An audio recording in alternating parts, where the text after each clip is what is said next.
अरे अब कहाँ चल दी महारानी? अब पापा जी मैं वो मम्मा के पास जा रही हूँ। अरे वहां के हर दूसरे दिन लड्डू बढ़ते हैं। अरे अभी परसों ही तो जाके आई हूँ वहां पे और आज फिर चल दी। अरे रोज रोज वहां जाने का क्या बहाना है? ये क्या नाटक लगा रखा है तूने? पापा जी मम्मा की तबीयत खराब है तो उन्हें डॉक्टर के पास लेके जाना बहुत जरूरी है, बस इसीलिए जा रही हूँ। अरे तुम्हारे माँ बाप का क्या? अब तुम इस घर की बहू हो, यहाँ की सोचो। यहाँ सब ठीक है पापा, मम्मा की तबीयत खराब है, उनको मेरी जरूरत है। अरे तुमको ना मायके जाने का बहाना चाहिए। कोई भी छोटी बड़ी बात हो बैग उठाती हो और चल देती हो। पापा जी आपको तो पता है कि मेरे मम्मी पापा का ख्याल रखने के लिए मेरा कोई भाई नहीं है, तो मेरा जाना वहाँ जरूरी है। अब इसमें भी हमारी गलती है कि तुम्हारा कोई भाई नहीं है, तो अपने बेटे को भेज दूं तुम्हारे माँ बाप के पास। सोचा था कि तुम्हारा कोई भाई नहीं है, इसलिए ना तुमसे शादी की थी अपने बेटे की बिना किसी शर्त के। पर तुम तो उसी बात के बहाने बना के मायके के चक्कर लगाने लग गई। अरे अगर तुम्हारे माँ बाप का तुम्हारे बिना सरता ही नहीं था तो उन्होंने तुम्हारी शादी क्यों की? आपने भी कोई एहसान नहीं किया है। आपके बेटे को भी पढ़ी लिखी और नौकरी करने वाली बीवी चाहिए थी। अरे बाबा हो जाएगा, तू टेंशन मत ले। अच्छा सुन, उस दिन तुम मुझसे गेमिंग ऐप के बारे में पूछ रही थी ना, तू ना रंबल ऐप डाउनलोड कर ले। रंबल ऐप ये क्या है? अरे रंबल ऐप के बारे में नहीं पता है? रंबल ना एक गेमिंग ऐप है, उस पे ना द ग्रेट इंडियन क्विज आई है, जिसे खेल के तू बहुत सारे पैसे कमा सकती है, और वो भी बिना पैसे लगाए। और तो और तू PS5 और मोबाइल फोन जैसे प्राइजेस भी जीत सकती है।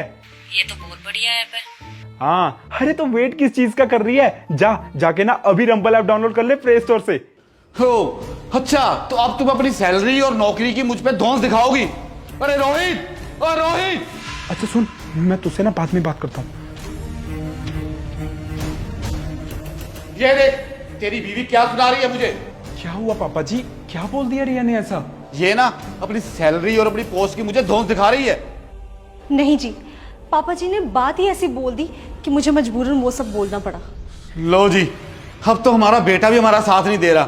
बेटे को पैदा करो, उसकी गंदगी साफ करो, रात रात भर उसके साथ जागो, उसे पढ़ाओ लिखाओ, फिर उसकी शादी करो, फिर बहू के मुंह से ये सब सुनो। अरे हमारी तो इस घर में इज्जत ही नहीं रही कोई।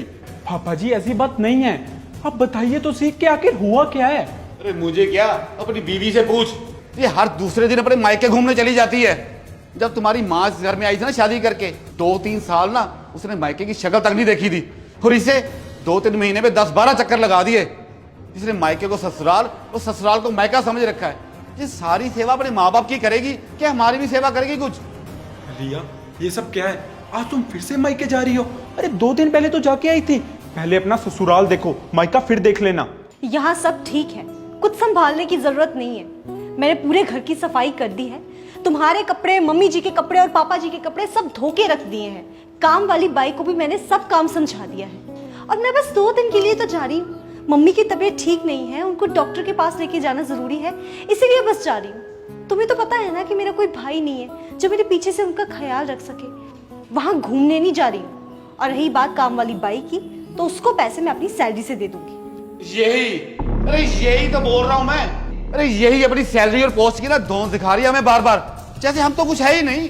रिया ये सब क्या है? तुम मेरे पापा से ऐसे बात नहीं कर सकती हो। उन्होंने मुझे बहुत मेहनत से और नाजों से पाल पोस के बड़ा किया है। आज मैं जहां पे भी हूं ना, सिर्फ और सिर्फ उनकी वजह से हूं।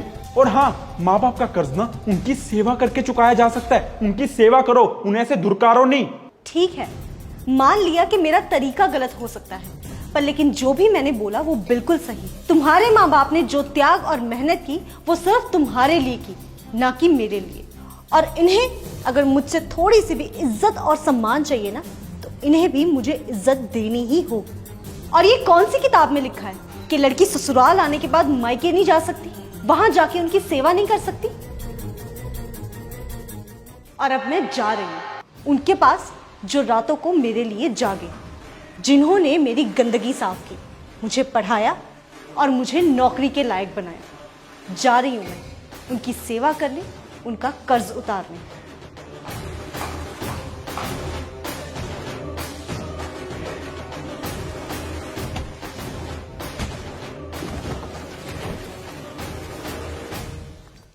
उम्मीद करता हूं कि आपको ये वीडियो बहुत पसंद आई होगी। प्लीज इस वीडियो को अपने फ्रेंड्स के साथ और अपनी फैमिली के साथ ज्यादा से ज्यादा शेयर करें। Thank you.